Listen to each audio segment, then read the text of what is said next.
मैंने आजकल मुझसे किसी ने पूछा है कि वेला मुंडा के बारे में आप कोई बुराई बताएं उसके बारे में। वो हमसे जो है ना आजकल यूट्यूब पे जब हम कहते हैं कि भाई हमारी वीडियो डाल दें, वो इतने इतने पैसे मांगता है। वो पैसे क्यों मांगता है?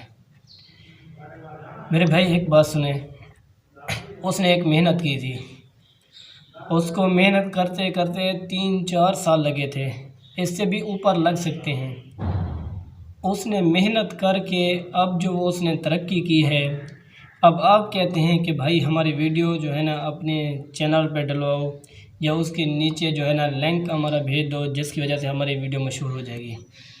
तो उसके लेता है वो पैसे 5,000, 6,000, 7,000 मुख्तलिफ। तो आप कहते हैं कि वो पैसे क्यों लेता है?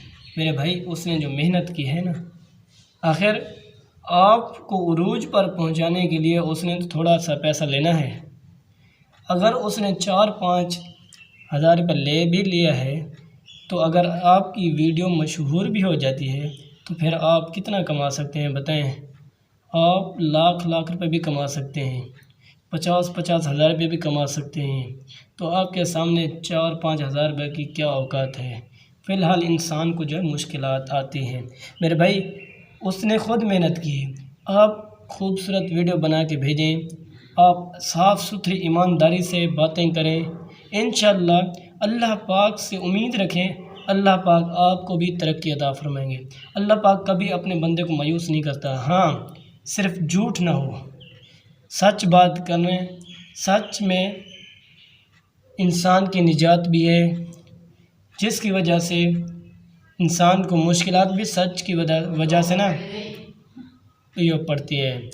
मतलब सच की वजह से उसे तकलीफ़ें उठाना पड़ती है। तो भाई उसका हक़ है, जिसकी वजह से वो पैसे मांगता है। और आप ये ना समझें कि वेला मुंडा तकब्बुर करता है या उरूज पर पहुंच गया है, हमें लिफ्ट नहीं कराता, ये नखरेबाज है, ये है, फलां है। मेरे भाई ऐसे बातें करने से उसे कुछ नहीं होगा। वो जहाँ पर मस्त है वो मस्त ही रहेगा। तो दुआ है कि अल्लाह तबारक व तआला हम सबको सब लोगों के साथ अच्छा रवैया इख्तियार करने की तौफ़ीक अता फ़रमाए। तो आखिर में मेरी भी रिक्वेस्ट है, आप हमारे चैनल को भी सब्सक्राइब कर लें। शुक्रिया।